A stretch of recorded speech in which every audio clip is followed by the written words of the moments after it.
We were talking about writing and like when the muse comes and how there's this fallow, this almost this well between writing bursts for me. You were describing something that sounds similar, where there's like this message that wants to come to me and through me, and I know what it is over there, but I can't quite bring it over here yet.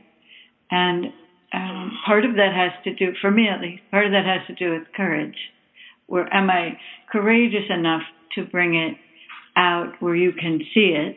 Do I feel the spiritual and, in my case, almost the psycho-spiritual authority to say what I have to say? Because some of what I'm seeing is more like intuitive conversations that I'm having with guidance.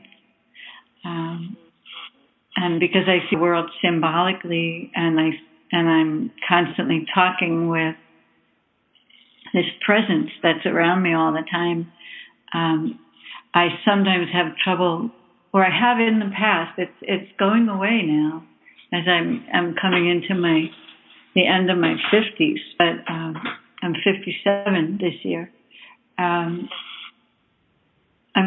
finding, in a sense, the conviction, that's not the word, but the certainty that what I see is real and needs to be spoken and is coming to me in order to be spoken, in a sense, because I volunteered to speak it, to be a messenger.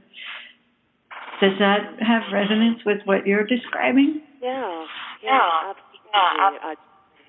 It's definitely a relationship with authority.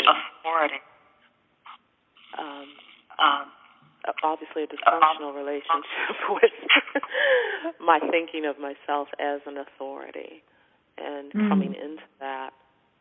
What do you do? I mean, do you think it's purely a function of age and experience, or have there been any practices or anything that you do to grow into that?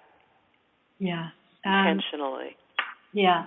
I don't think it's a function of age. I watch and I see certain people who are capable of doing this translation that I'm describing from guidance to form much faster now. I see, I can name several people. Rachel Maddox comes to mind. My own daughter, Katie Oscar.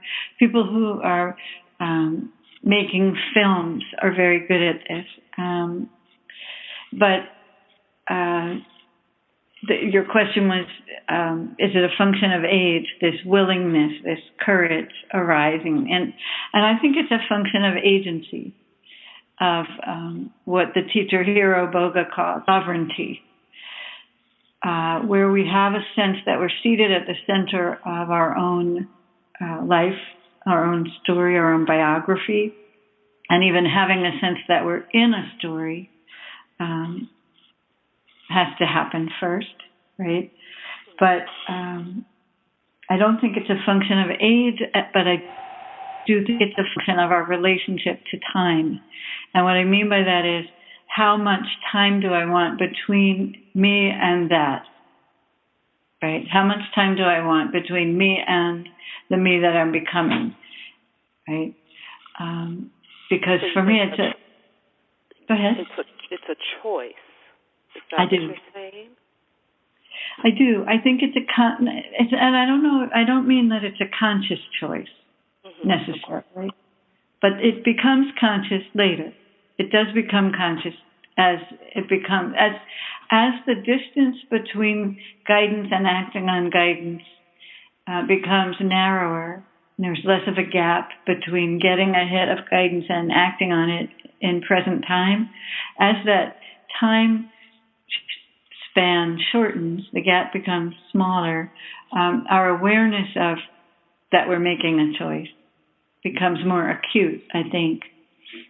And I think there's a moment, the way it looks to me is like if you imagine that you're standing on on one mountain, and the thing that you're working toward is on an opposite mountain peak, a little bit over there. And between you, there's that valley that you have to walk down your mountain and up the other one to get there.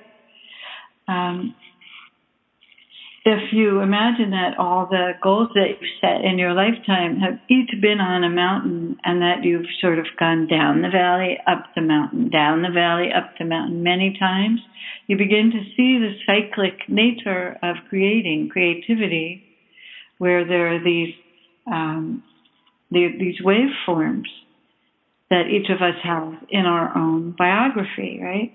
They look like sine waves, up and down, right? The first thing that came to me was frequency. Exactly. Represented in physics.